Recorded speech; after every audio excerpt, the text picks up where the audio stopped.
Ассаламу алейкум, құрметті мұсылман бауырлар. Алла Тағала бәрін көруші және білуші. Кеше Израиль Палестинаға ашқан соғысының арқасында қаншама жас балалар, қаншама бейкүнә балалар, қаншама әке-шеше өз балаларынан айырылды, қаншама бала әке-шешесіз қалды. Сонша болып жатқан нәрселерге қарамай, Израильдағы бір блогер оларды түрлі жолдармен, былайша айтқан кезде қатты бір мазақтай бастады. Жүзіне түрлі қызыл нәрселер сүртіп, қолына бір қуыршақты бала ретінде алып, былайша айтқан кезде түрлі мазақтай бастады. Бірақ Алланың құдіреті шексіз, Алла Тағала бәрін көруші.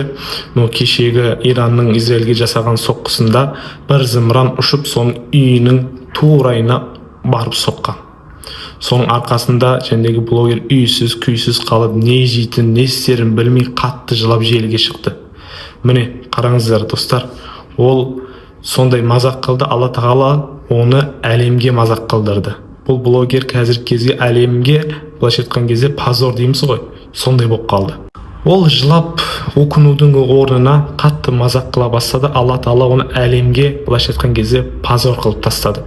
Сондықтан да Алла Тағала бәрін көруші, білуші, құрметті мұсылман бауырлар. Бұл бізге бір үлгі. Сондықтан Алла Тағала елімізге тыныштық, еліміздің ішін даудан, сыртын жаудан сақтасын. Алла Тағала баршаларыңыздан разы болсын.